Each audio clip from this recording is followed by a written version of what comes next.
kinda rolled my eyes when I heard they were making a Maleficent movie. I mean, it just seems like a pointless thing to do. Maleficent is a great villain, one of the great villains. She's so charismatic and evil and loves every minute of it and is elegant and clever and diabolical. She's given just the right amount of screen time in the original Sleeping Beauty. So the idea of learning more about her past didn't seem too bright, but at the same time, I was open to it, I guess. When the film finally came out, it became very obvious what they were trying to do. It's the Wicked formula again, trying to take a fairy tale we all thought we knew and tell it in a different way where the bad guy doesn't look so bad. When I figured that out, which you can very quickly in this film, I just sort of shrugged and said, whatever, just give me some pleasing eye candy. It did, and I didn't think too much of it.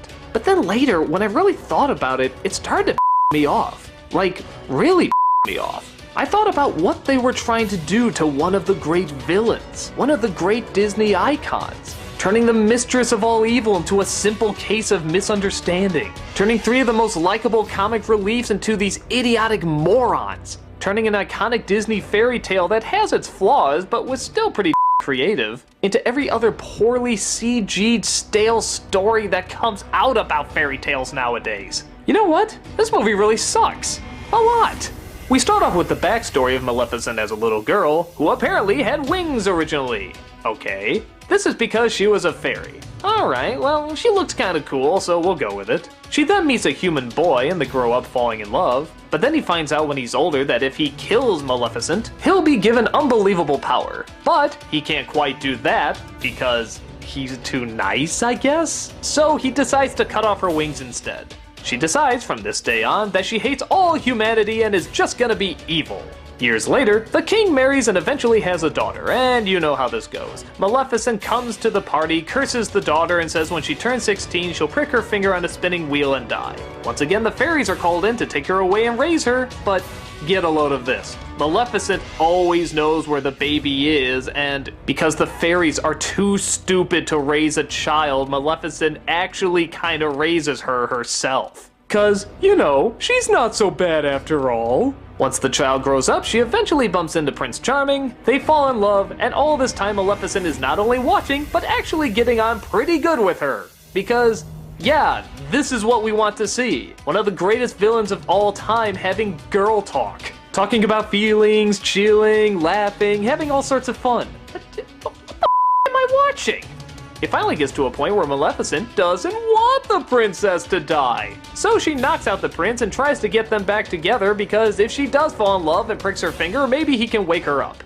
And meanwhile, the king is going crazy just because, and he vows to set a trap for Maleficent. Yeah, kind of a shock he didn't do that before. So it's a battle between Maleficent, the hero, and the princess's father, the villain. Yeah, I can tell they really got the idea about what Disney Sleeping Beauty was all about.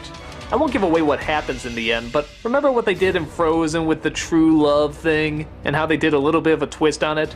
Yeah, they do that here too, except it was already done in Frozen, so it's not really a twist anymore. I guess there's one or two good things in this. Some of the visuals are a little neat. Most of them are pretty standard and not rendered very well. Angelina Jolie looks pretty cool as Maleficent. She's got that devilish smile and a cool look here or there. But while her acting's not really bad, it's not really anything that great either. The actor playing the king is awful. I mean, really bad. I guess he's supposed to be like this really complex character, but he just sort of has these weird mood swings and out of nowhere goes nuts, and none of it's convincing, and it all sounds so silly. They brought you back a day too soon. I told those three idiots. Lock her up in her room. Something about his voice, I can't explain it. I don't know if it's the inflections or the pitch or whatever, but he just annoys the out of me. She's only sleeping forever! And everything else, like I said, is trying to turn this story into something it isn't. Which, okay, Wicked did something like that, and Once Upon a Time did something like that, and they seem to work out okay. But that's part of the problem. They already did it. If you're going to do it now, you have to add something really new or really groundbreaking. Wicked had good writing and characters and music outside the fact that it was a twist on a story we already know.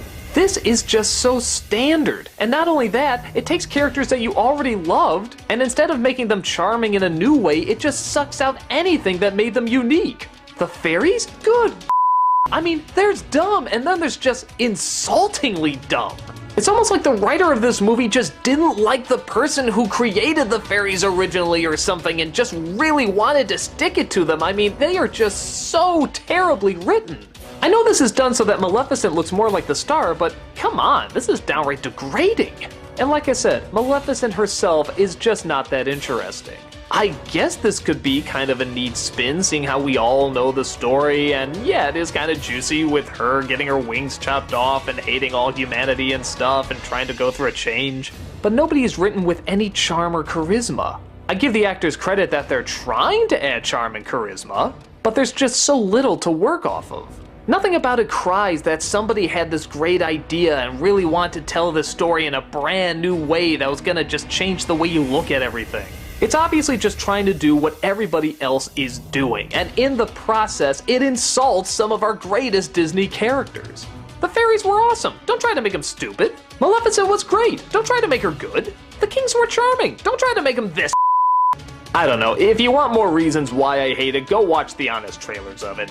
I guess if you're just looking for something that's kinda pretty, a touch creative, and reminds you a little bit of those classic fairy tales, then it's a harmless waste of time. But if you're looking for something that's gonna suck you in and you can't wait what's gonna happen next, and it's very psychological and intriguing and, I don't know, anything not stale and hasn't been done a million times, then you can definitely give this one a pass.